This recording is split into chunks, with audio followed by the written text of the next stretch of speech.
France Culture, Olivia Gesbert, bienvenue au club.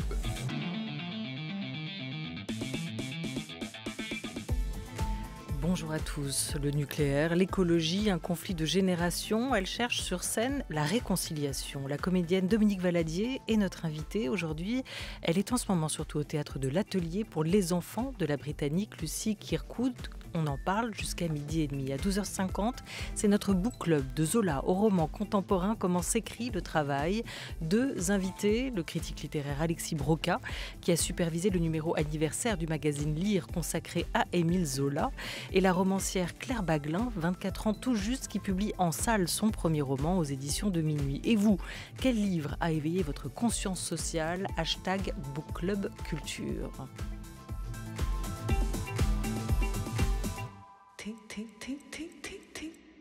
Une émission programmée par Henri Leblanc et préparée par Joseph Julien, réalisée par Thomas Beau avec Jean Frédérix. Bienvenue au club, Dominique Valadier. Bonjour. Bonjour. Les enfants de Lucy Kirkwood, scénariste britannique. La pièce a été créée à Londres il y a 5 ans et la dramaturge, il faut le dire, n'a même pas 40 ans. Elle interroge dans cette pièce, dans ce texte, la responsabilité des baby-boomers, comme on dit, de la génération 70, celle qui a cru au progrès, celle qui a cru à l'atome. Il y a vous aussi dans cette pièce, vous, une femme qui ressurgit du passé et qui débarque dans la vie d'un couple d'ingénieurs nucléaires à la retraite. Ils n'ont pas quitté le voisinage du site de la centrale qu'ils ont contribué à l'époque à construire. Elle revient avec quelle idée en tête, cette femme que vous jouez, que vous incarnez ? Est-ce qu'elle revient, selon vous, avec l'envie de réparer ?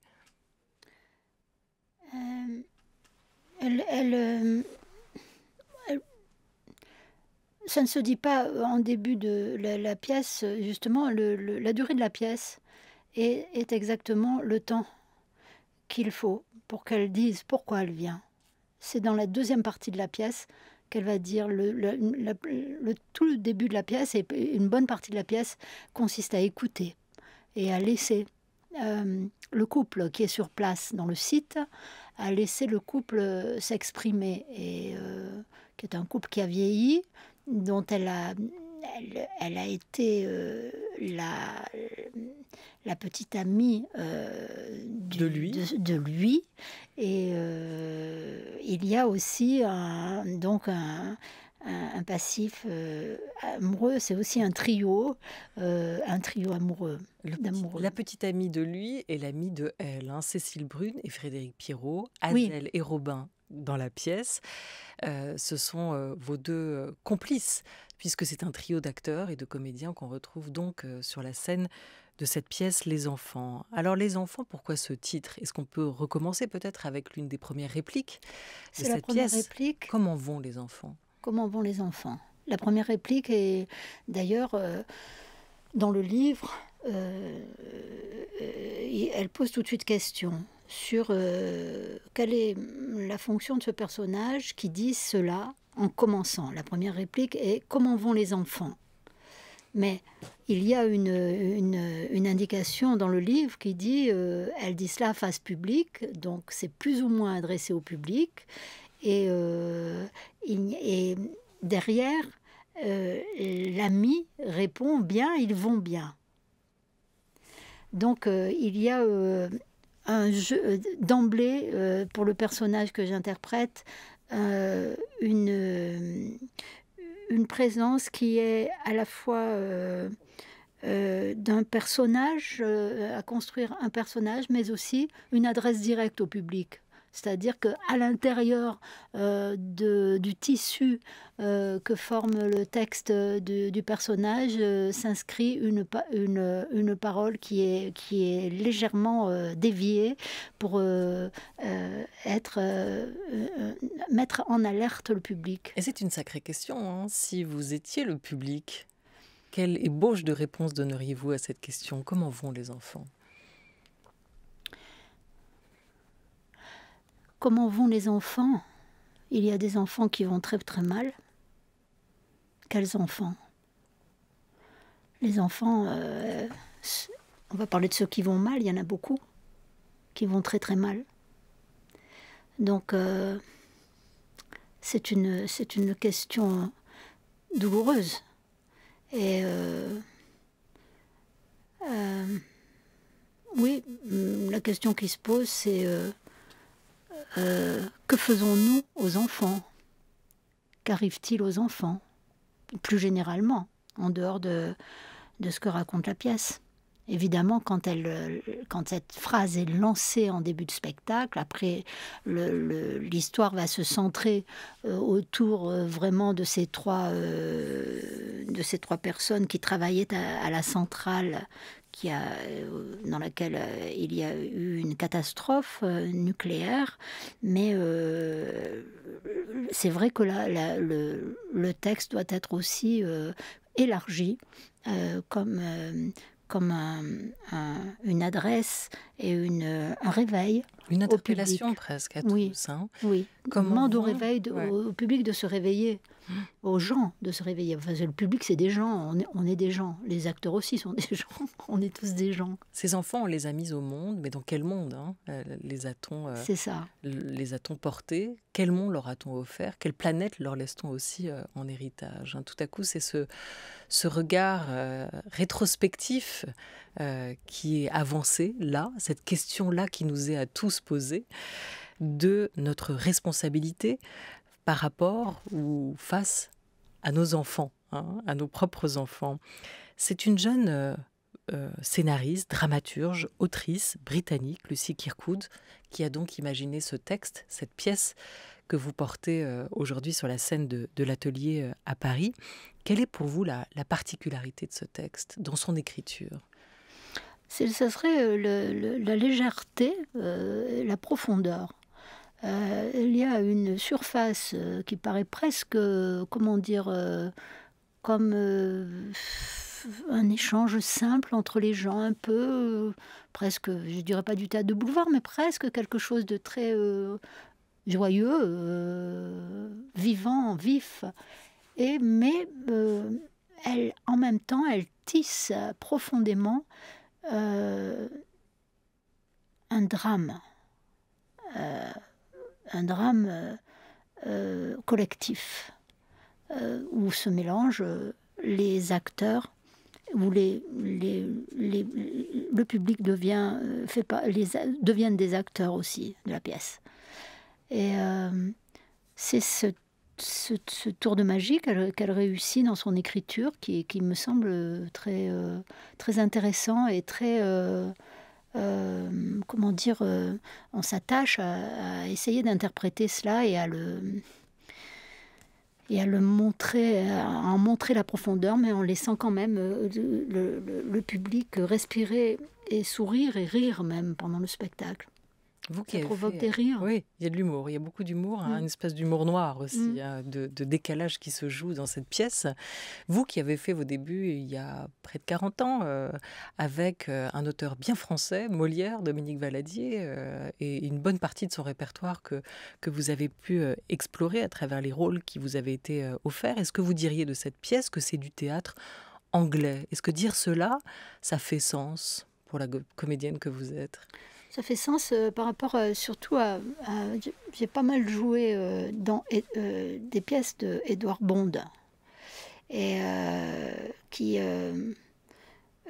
sont d'un ton tout à fait différent, qui sont une critique violente et des tragédies modernes.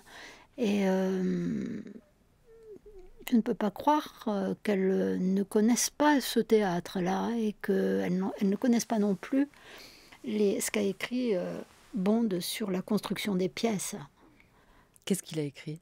Il a écrit comment on fait avancer une pièce, comment le personnage avance à l'intérieur, comment il mène en même temps l'histoire, la fiction, et en même temps il s'implique totalement dans la construction de la pièce et dans l'endroit où elle vient frapper, où elle agit elle est là pour agir sur le public et pour le faire changer du théâtre, qu'il est changé en sortant du théâtre. Et on n'a pas totalement la même conception de la place de l'acteur dans la pièce en France, dans les pièces françaises?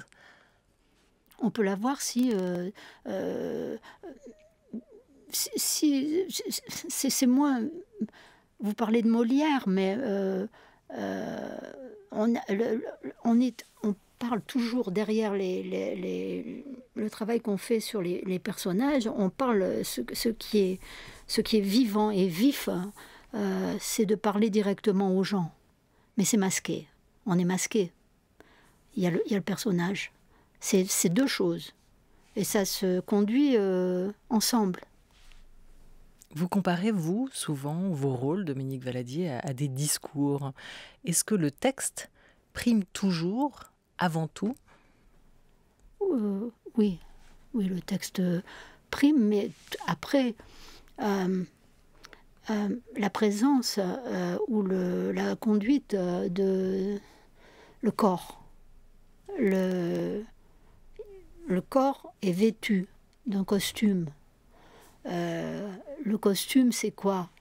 Les couleurs qu'on porte, c'est tout cet extérieur apparent, mais le corps n'est pas qu'un extérieur, il est aussi un intérieur, il est palpitant, mais il vient aussi, il ne faut pas l'empêcher de s'exprimer, il faut le laisser aussi parler, mais c'est un autre travail que celui qu'on fait avec le texte et en menant le texte, en conduisant le texte en même temps. Mais aussi, on sait bien que le public voit un corps quelqu'un qu'il ne connaît pas, et puis d'un seul coup, il va coller l'image de ce corps-là avec ce qu'il entend du personnage. S'il entend le nom du personnage, il va dire « Ah oui, c'est... » Et il oubliera que derrière, il y a un acteur. Et il verra un personnage. Et le costume pour vous, qu'est-ce que c'est? C'est une armure? C'est quelque chose qui vous protège? Ça m'intéresse de plus en plus, le costume, les couleurs. Non, ça doit être signifiant. Ça doit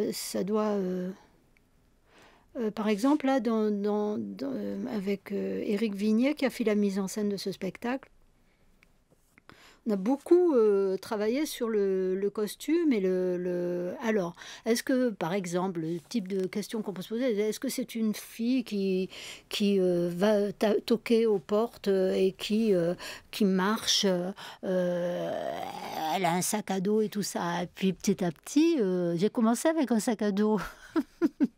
Mais en arrivant vers la première, j'ai changé.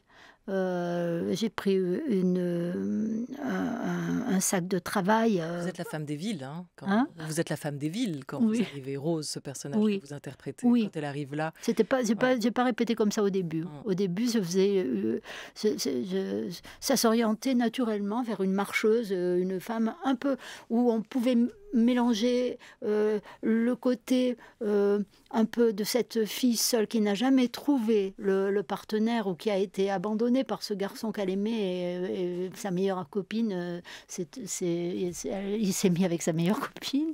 Mais ce genre de... Il y a toute une histoire sur cette fille un peu qui sympa, mais qui est à côté. Ah, elle a raté l'amour, elle a raté... mais elle s'intéresse à autre chose aussi. C'est pas... et donc, on pouvait faire un corps un peu dans des vêtements un peu amples, un peu qui se tiennent pas. Et petit à petit, ce qui est venu, c'est un corps net et très dessiné, pas quelqu'un quelqu'un qui se tient. Aussi par rapport à ce qui est dit sur elle, sur sa difficulté à trouver sa place dans sa relation amoureuse, avec les autres. C'est la réputation qu'elle s'est faite, que disent le couple en parlant d'elle, toujours comme quelqu'un d'un peu inconséquent. Mais c'est elle, cette fille dont on pense qu'elle est inconséquente, qui va arriver avec des solutions. Voilà, qui va demander aux cas, gens de réagir. Et c'est elle qui n'a pas eu d'enfant avec cet homme qu'elle aimait. Et finalement, c'est aussi elle, ou encore elle, qui va penser aux enfants des autres, qui va penser à la responsabilité de cette génération-là, celle qu'elle incarne, par rapport aux enfants qu'elle n'a pas eus, à cette jeune génération qui va hériter de cette planète. Et de ces difficultés, de ce réchauffement climatique, elle parle pour eux et elle tente de les aider aussi dans tout cela. Éric Vigné, il a donc choisi de vous accorder avec Cécile Brune et Frédéric Pierrot pour cette pièce que vous jouez ensemble, Les Enfants. On le disait, de la scénariste, dramaturge britannique Lucy Kirkwood. Frédéric Pierrot, maintenant on le connaît, Parents en thérapie, cette série qui a cartonné sur Arte où il joue un psy. Là, c'est lui qui aurait bien besoin de consulter, pour le coup, et qui est complètement égaré. Il joue un homme, un personnage perdu dans son époque, en réalité. Il le dit à la fin de la pièce, il est en pleine crise existentielle. C'est ce qu'il dit. C'est à prendre très au sérieux la chute de cet homme. Il est, par exemple, entre ces deux femmes dont l'une vient pour agir, l'autre, à sa manière, dans son ménage, est une femme parfaite. L'autre femme, elle est... sa manière de tenir la maison ou d'organiser est grandiose. Lui, on apprendra qu'il s'occupe des vaches tous les jours qui ont survécu à la contamination. Et on apprendra à la fin de la pièce... Elle ne vous dit pas tout, hein?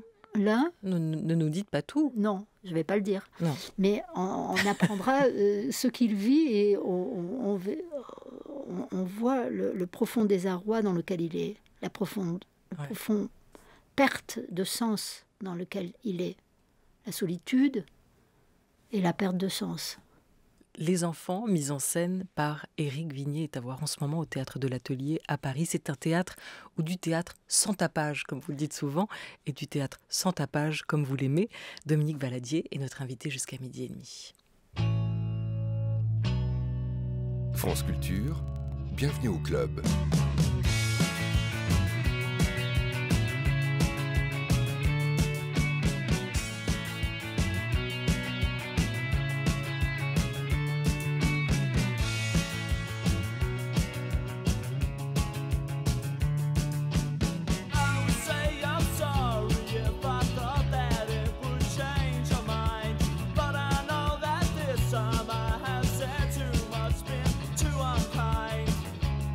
Try to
Back to the 80s avec le retour des Britanniques de The Cure après 5 ans d'absence et toujours Robert Smith quand même au chant et à la guitare et ce titre légendaire Boys Don't Cry.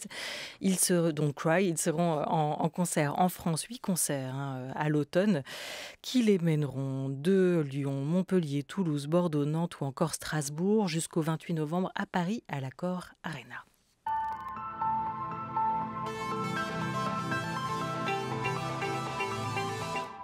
Une présence, un décalage. La comédienne Dominique Valadier est aujourd'hui l'invitée de l'entretien de Bienvenue au Club. Dominique Valadier, Dominique Blanc, l'une de vos consoeurs comédiennes, rejoint en ce moment La douleur de Marguerite Duras, mise en scène par Patrice Chéreau à l'époque. Elle dit qu'elle pourrait voyager encore des années avec ce texte qui demande au fond assez peu d'artifice. Voyager, vieillir, mourir avec ce texte. Dans votre vie de comédienne à vous, est-ce qu'il y a un texte qui surpasse tous les autres, un texte qui vous a trouvé, qui vous a choisi?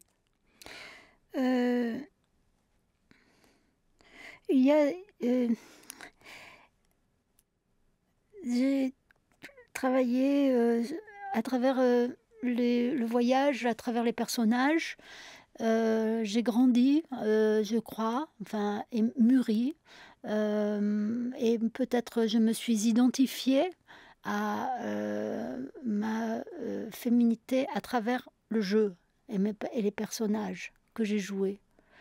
Le premier personnage qui a été en ce sens, je jouais au départ quand je commençais par exemple Agnès dans l'école des femmes, des personnages, des femmes, des enfants, mais j'avais plus l'âge d'un enfant, mais c'était comme une petite fille, je jouais comme une petite fille, et puis j'ai évolué avec Macha dans La Mouette, sur cette jeune fille dépressive.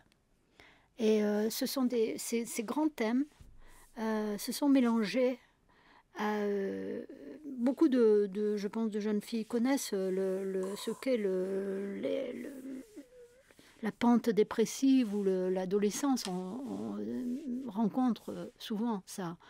Et alors là, avec un personnage comme ça, je pouvais aller puiser des choses que je connaissais, qui, si on écoute bien, si on se souvient bien, ça change beaucoup de choses en soi et ça fait une composition, mais d'un autre ordre. C'est pas une composition, c'est pas comme si on regarde de l'extérieur et puis on va composer quelque chose. On se recompose soi-même. C'est avec ce rôle de Macha que le metteur en scène Alain Françon vous découvre dans La Mouette, justement, où il dit avoir été justement, j'y pensais pas, mais c'est bouleversé par ce rôle-là aussi. Il vous en donnera beaucoup d'autres par la suite, puisque vous avez créé une fidélité avec 2 metteurs en scène, Alain Françon bien sûr, et auparavant avec Vitesse, Antoine Vitesse, qui a d'abord aussi beaucoup compté pour vous. Comment raconter la relation d'une comédienne avec un metteur en scène qui a compté pour elle? Est-ce que vous diriez que leur regard à tous les deux vous a façonné comme comédienne, ou est-ce que vous n'aimez pas ce mot-là, ce que je comprendrais?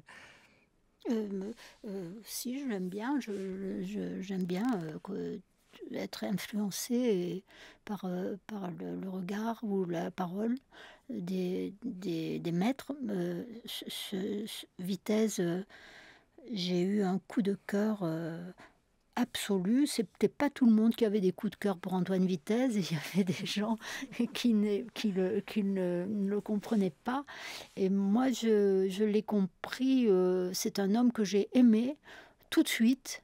Je n'avais pas rien fait à Paris. Je l'ai choisi. J'ai eu la chance de réussir au conservatoire. En arrivant, je suis venue pour passer le conservatoire et j'ai eu la chance incroyable de réussir, de passer. Et on choisissait ses maîtres à l'époque, et on ses professeurs. Choisir, et j'ai choisi Vitesse sans aucune hésitation.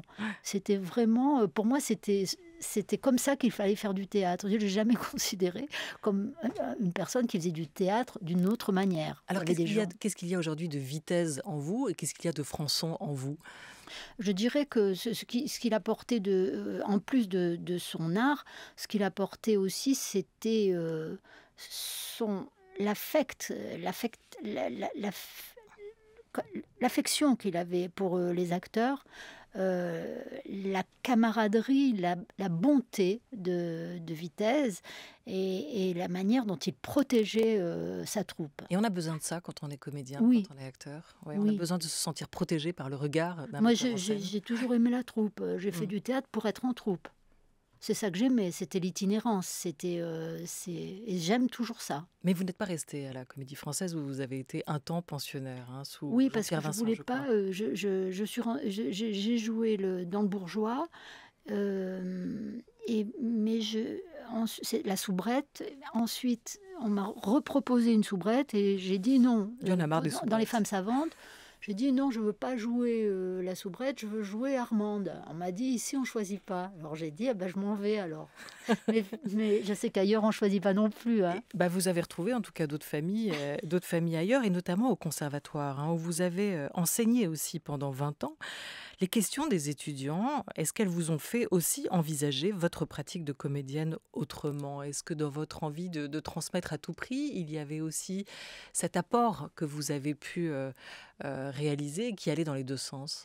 Je ne sais pas si j'ai transmis quoi que ce soit aux étudiants, à mes élèves avec qui j'ai toujours des rapports très, très, très profonds et très, très affectueux.